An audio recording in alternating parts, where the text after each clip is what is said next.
Sección 2. Adam Adami. Nombres tales como Adam Adami, usados por el Dr. Choulson en su Nabatean Agriculture y menospreciados por M. Renan, prueban poca cosa para el profano. Para el ocultista, sin embargo, desde el momento en que este término se encuentra en una obra de tan inmensa antigüedad como la arriba citada, prueba mucho. Prueba, por ejemplo, que Adami era un símbolo múltiple, que tuvo su origen en el pueblo ario, como lo demuestra la palabra raíz, y que fue tomado de él por los semitas y los turanios, como muchas otras cosas. Adam Adami es un nombre genérico compuesto, tan viejo como el lenguaje. La doctrina secreta enseña que Ad-I fue el nombre dado por los arios a la primera raza parlante de la humanidad en esta ronda. De aquí los términos Adonim y Adonai. La forma antigua del plural de la palabra Adón, que los judíos aplicaron a su Jehová y ángeles, que eran simplemente los primeros hijos etéreos y espirituales de la tierra. Y el dios Adonis, que en sus muchas variantes representaba al primer señor. Adán es el Adi Nat sánscrito, que significa también el primer señor, como Adi Ishvara o cualquier Ad, el primero, como prefijo de un adjetivo o sustantivo. La razón de esto es que semejantes verdades eran herencia común, eran una revelación recibida por la primera humanidad antes de aquel tiempo que, en la fraseología bíblica, se llama el período de una boca y de una palabra, o lenguaje. Conocimiento que se desarrolló más adelante por la propia intuición del hombre, y más tarde aún se ocultó de la profanación bajo una simbología adecuada. El autor de la Kabbalah, con arreglo a los escritos filosóficos de Ibn Jebirol, muestra a los israelitas usando a Ad-Onai, A-Do-Na-Y, Señor, en lugar de E-Ye, yo soy, y Yahvé, o sea, YHVH. Y añade que mientras Adonai está interpretado, Señor, en la Biblia, la designación más inferior o la deidad en la naturaleza, el término más general de Elohim, está traducido Dios. Nota al pie, Kabbalah de Mayer, página 175. Una obra curiosa fue traducida en 1860, o cosa así, por el orientalista Choulson, y presentada a la siempre incrédula y petulante Europa bajo el inocente título de Nabatean Agriculture. En opinión del traductor, este libro arcaico es una iniciación completa en los misterios de las naciones preadámicas, bajo la autoridad de documentos innegablemente auténticos. Es un compendio inapreciable, epítome completo de las doctrinas, artes y ciencias, no sólo de los caldeos, sino también de los asirios y cananeos de las edades prehistóricas. Nota al pie, véase de Mirville Des Spirits 3, página 215 y siguientes.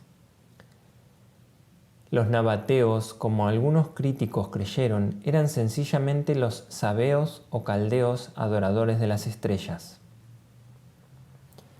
La obra es una segunda traducción del árabe, a cuya lengua fue primeramente traducida del caldeo.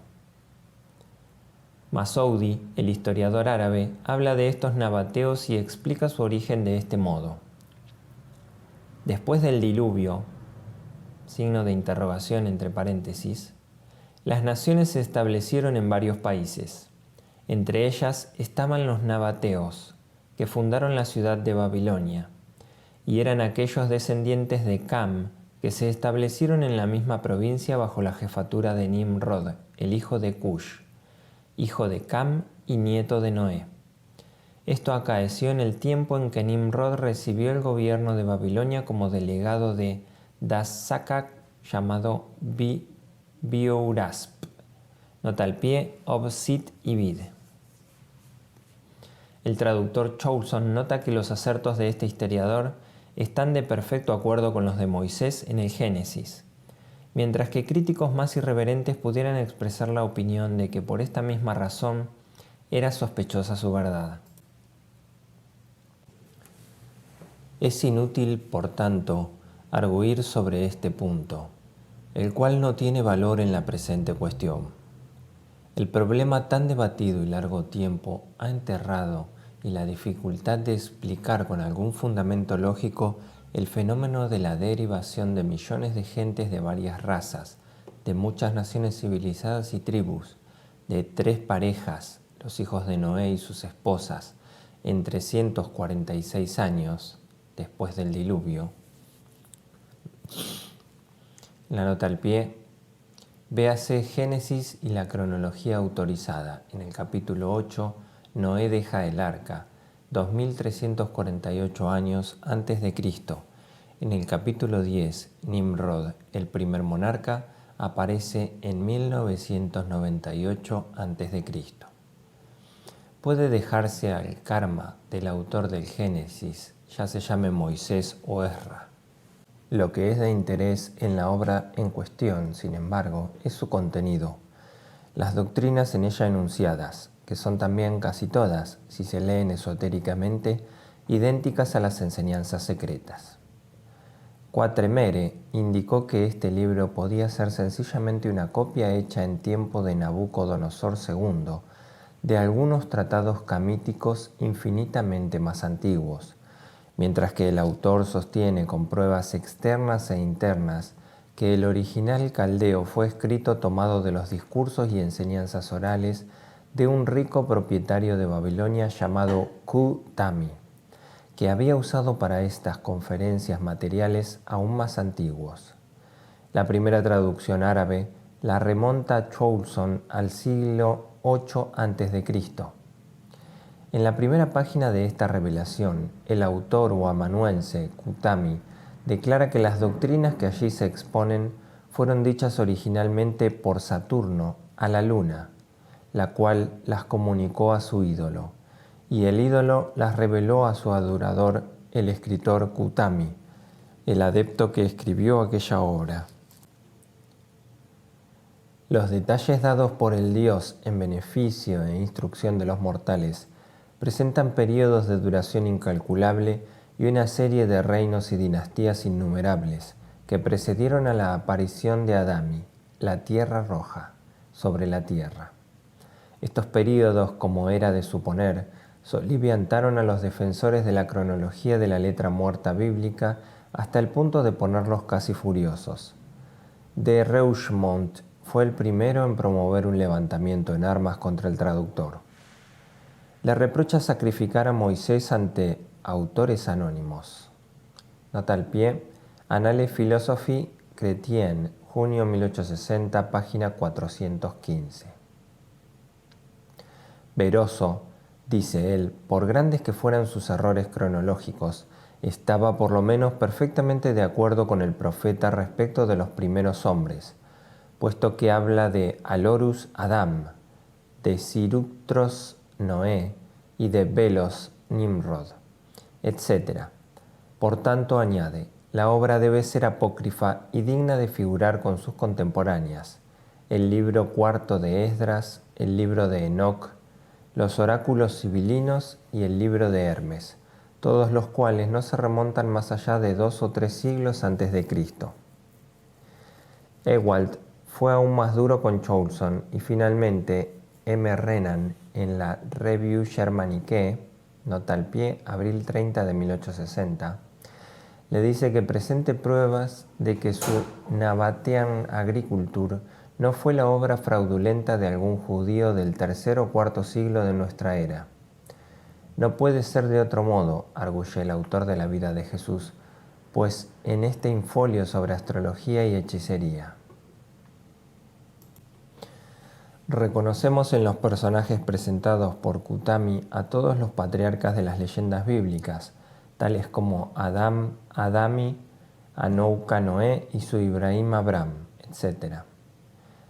Pero esto no es una razón, puesto que Adán y otros nombres son genéricos. Con todo, exponemos humildemente que todo considerado una obra apócrifa, aunque sea del siglo III a.C., en lugar del siglo VIII a.C., es bastante antigua para parecer genuina como documento y satisfacer las pretensiones del arqueólogo y del crítico más exigentes. Pues aún admitiendo en gracia del argumento que esta reliquia literaria haya sido compilada por algunos judíos del siglo III de nuestra era, ¿qué importa esto? Dejando a un lado por un momento la credulidad de sus doctrinas. ¿Por qué ha de tener menos derecho a ser atendida o ha de ser menos instructiva en el sentido de que cualquier otra obra religiosa? También compilación de antiguos textos o de tradiciones orales, de la misma época o aún posterior. En tal caso, deberíamos rechazar y llamar apócrifo al Corán, de 3 siglos posterior, aunque sabemos que surgió como Minerva directamente del cerebro del profeta árabe. Y tendríamos que desdeñar todos los informes que podemos obtener del Talmud, el cual en su forma actual fue también compilación de otros materiales, y no es más antiguo que el siglo IX de nuestra era. Mencionaremos esta curiosa Biblia del adepto caldeo y las vanas críticas de ella, como en la traducción de Choulson, porque tiene una relación importante con una gran parte de esta obra, a excepción de la repulsa de M. Renan, un iconoclasta en principio, a quien sutilmente llamó Julio Lemaitre le Paganini du Nenant, el Paganini del vacío. El mayor defecto que se le ha encontrado a la obra es, a lo que parece, que este apócrifo se pretende que fue comunicado como una revelación a un adepto por el ídolo de la luna, que la recibió de Saturno.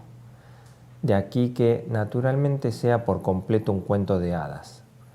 A esto basta una contestación. No es más cuento de hadas que la Biblia, y si el uno cae por tierra, la otra debe seguirle, pues hasta el modo de adivinación por medio del ídolo de la luna es el mismo practicado por David, Saúl y los sumos sacerdotes del tabernáculo judío por medio de los terapim. Nabatean Agriculture es verdaderamente una compilación, pero no es apócrifo, sino la repetición de las enseñanzas de la doctrina secreta bajo la forma exotérica caldea de los símbolos nacionales, con objeto de revestir las doctrinas del mismo modo que los libros de Hermes y los Puranas son tentativas semejantes de los egipcios e hindúes. Esta obra era también conocida en la antigüedad como lo fue en la Edad Media. Maimónides habla de ella y se refiere más de una vez a este manuscrito caldeo árabe, llamando a los nabateos por el nombre de sus correligionarios, los adoradores de las estrellas o sabeos. Pero, sin embargo, no llegando a ver en la palabra desfigurada nabateo el nombre místico de la casta dedicada a Nebo, el dios de la sabiduría secreta, lo cual muestra aparentemente que los nabateos eran una fraternidad oculta. Nota al pie, te mencionaré los escritos acerca de las creencias e instituciones de los sabeos. Dice, el más célebre es el libro de la agricultura de los nabateos, que ha sido traducido por Ibn Oishaj. Este libro está lleno de necedades paganas. Habla de la preparación de talismanes, de la atracción de los poderes de los espíritus de la magia, de los demonios y trasgos que moran en el desierto. Maimónides, citado por el Dr. Choulson, Die Xavier unde der Sasbismus 2, 458, los nabateos del monte Líbano creían en los 7 arcángeles, así como sus antepasados habían creído en las 7 grandes estrellas, las mansiones y cuerpos de estos arcángeles, en los que creen aún hoy los católicos romanos, como se indica en otra parte. Los nabateos, que según el Yezidi persa vinieron originalmente de Busra, Asiria, eran los miembros degenerados de esa fraternidad. Pero sin embargo su religión, aún en sus últimos tiempos, era puramente cabalística. Nota al pie, véase Isis sin velo 2, 197. Nebo es la deidad del planeta Mercurio, y Mercurio es el dios de la sabiduría o Hermes, o Buda, que los judíos llaman Kokab, BKK. el señor de lo alto, el que aspira, y los griegos Nabo, Nabu, y de aquí los nabateos. A pesar de que Maimónides llama a sus doctrinas necedades paganas y a su literatura arcaica Saboerium Faetum, coloca él a su agricultura, la Biblia de Kutami, en primera línea de la literatura arcaica, y Arbanel la alaba en términos desmesurados. Spencer, nota al pie, 1.354, citando a este último, la menciona como la obra oriental más excelente, y añade que por nabateos debe entenderse los sabeos, caldeos y egipcios. En una palabra, todas las naciones contra las cuales fueron más severamente establecidas las leyes de Moisés. Nebo, el dios de la sabiduría más antiguo de Babilonia y de Mesopotamia, era idéntico al Buda indo y al Hermes Mercurio de los griegos, siendo la única alteración una ligera variante en los sexos de los padres. Así como Buda era el hijo de Soma, la luna, en la India, y de la esposa de Brihaspati, Júpiter, así también Nebo era el hijo de Sarpanitu, la luna, y de Merodach, que se convirtió en Júpiter después de haber sido un dios sol. Lo mismo que el planeta Mercurio, Nebo era el inspector entre los 7 dioses de los planetas. Y como personificación de la sabiduría secreta, era Nabim, un vidente y un profeta. A Moisés se le hace morir y desaparecer en el monte consagrado a Nebo. Esto muestra que era un iniciado y sacerdote de ese Dios bajo otro nombre, pues este Dios de la sabiduría era la gran deidad creadora, y como tal era adorada. Y esto no sucedía solo en Borsippa, en su vistoso templo o torre planetaria, sino que era también adorado por los moabitas, los cananitas, los asirios y en toda Palestina. Y en este caso, ¿por qué no por los israelitas? El templo planetario de Babilonia tenía su Sancta Sanctorum en el santuario de Nebo, el dios profeta de la sabiduría. En las conferencias de Hibbert se nos dice que los antiguos babilonios tenían un intercesor entre los hombres y los dioses, y Nebo era el proclamador o profeta, pues daba a conocer el deseo de su padre Merodach. Nota al pie, 6 CF, página 115, segunda edición. Nebo es como Buda, un creador de la cuarta raza, así como también de la quinta, pues el primero da lugar a una nueva raza de adeptos, y el segundo a la dinastía solar lunar, o los hombres de estas razas y ronda. Ambos son los Adanes de sus respectivas criaturas.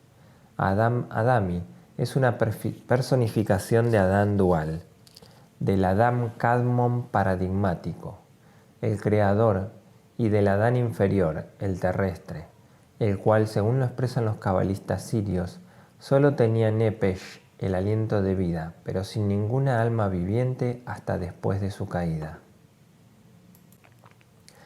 Por tanto, el que Renan persista en considerar a las escrituras caldeas o lo que queda de ellas como apócrifas, nada influye en la verdad ni en los hechos. Otros orientalistas hay que pueden opinar de distinto modo, y aun cuando así no fuese, sin embargo, realmente importa poco. Estas doctrinas contienen las enseñanzas de la filosofía esotérica, y esto debe bastar. Para los que no entienden nada de simbología, puede parecer astrología pura y simple, y para el que quisiera ocultar la verdad esotérica, hasta necedades paganas. Maimónides, sin embargo, al paso que manifestaba desdén por el esoterismo de la religión de otras naciones, confesaba la existencia del esoterismo y de la simbología en la suya propia. Predicaba el silencio y el secreto sobre el verdadero significado de los dichos de Moisés, y de ahí el error. Las doctrinas de Kutami, el caldeo, son, en una palabra, la interpretación alegórica de la religión de las primeras naciones de la quinta raza. ¿Por qué pues ha de tratar M. Renan el nombre Adam Adami con tal desdén académico?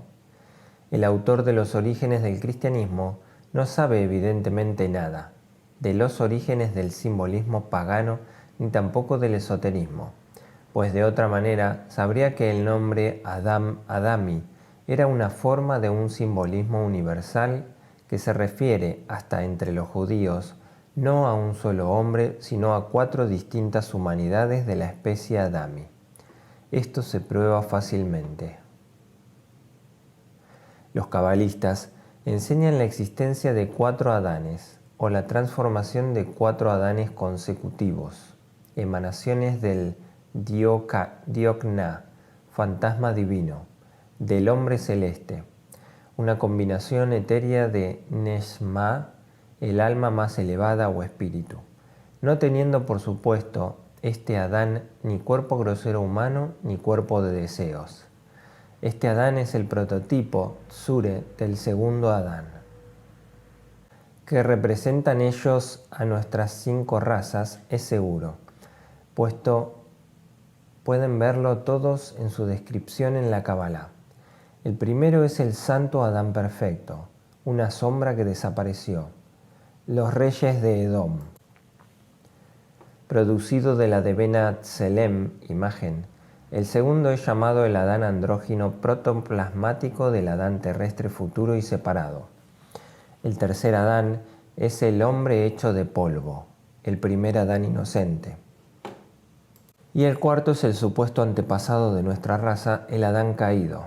Véase que en todo caso la descripción admirablemente clara que de ellos hace Isaac Mayer en su Kabbalah solo presenta el 4 Adanes, a causa sin duda de los reyes de Edom, y añade: el cuarto Adán estaba revestido de piel, carne, nervios, etc. Este corresponde a la vez con Nepesh inferior y con el Guf, o sea, el cuerpo unidos. Posee el poder animal de la reproducción y continuación de las especies. Nota al pie, Obsits, páginas 418 y 419. Esta es la raza raíz humana. Precisamente en este punto es donde los cabalistas modernos, inducidos al error por largas generaciones de místicos cristianos, que han desnaturalizado los anales cabalísticos siempre que han podido, difieren de los ocultistas en sus interpretaciones y toman el pensamiento posterior por la idea primitiva. La Kabbalah original era completamente metafísica y no se refería para nada a los sexos animales o terrestres. La Kabbalah posterior ha ahogado el divino ideal bajo el pesado elemento fálico. Los cabalistas dicen: Dios hizo al hombre macho y hembra. El autor de la Kabbalah dice: entre los cabalistas, la necesidad de la creación y existencia continuadas se llama la balanza. Nota al pie y vida en página 118.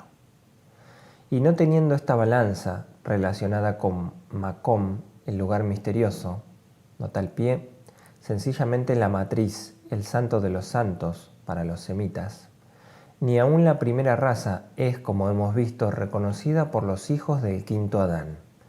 Desde el hombre celeste más elevado, el Adán superior, que es macho-hembra o andrógino, hasta el Adán de barro, estos símbolos personificados están todos en relación con el sexo y la procreación. Para los ocultistas orientales es completamente lo contrario. La relación sexual la consideran como un karma, que pertenece solo a las relaciones mundanas del hombre, que está dominado por la ilusión, como una cosa que se tiene que desechar, así que la persona llegue a ser sabia. Consideraban una circunstancia de las más afortunadas si el gurú maestro encontraba en su discípulo aptitud para la vida pura de brahmacharya. Los símbolos duales eran para ellos la imagen poética de la sublime correlación de las fuerzas cósmicas creadoras. Y este concepto ideal se ve brillando como un rayo dorado sobre cada ídolo, por más grosero y grotesco que sea, en las atestadas galerías de los sombríos templos de la India y otras tierras madres de los cultos. Esto lo demostraremos en la sección próxima. Mientras tanto, podemos añadir que para los gnósticos el segundo Adán emana también del hombre primordial, el Adamas Ofita, a imagen del cual es hecho. El tercero de este segundo, un andrógino. Este último está simbolizado en los pares sexto y séptimo de los aeons machos y hembras. Ampain esumen, Amsain esoumen y Benanin lamertade, o Wananjin lamertase, padre y madre. Nota al pie, véase la tabla valentiana de en Epifanio, Adv. Oer 1.31.2.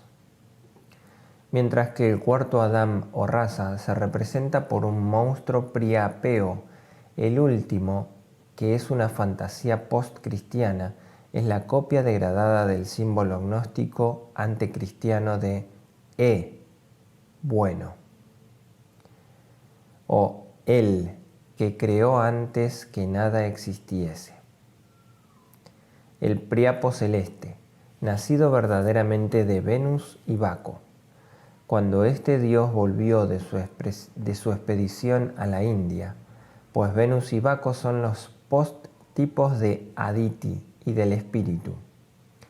El último Priapo, que sin embargo es uno con Agatodaemon, el salvador gnóstico, y hasta con Abraxas, ya no es un símbolo del poder creador abstracto, sino que simboliza a los cuatro Adanes o razas, estando la quinta representada por las 5 ramas cortadas del árbol de la vida, sobre el que se halla el anciano en las joyas gnósticas.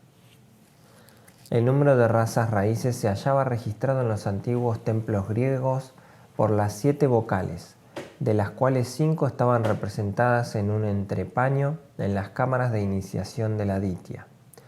El signo egipcio de ellos era una mano con los 5 dedos extendidos, pero con el dedo meñique a la mitad de su desarrollo, y también 5 jeroglíficos de la N, representando a esta letra.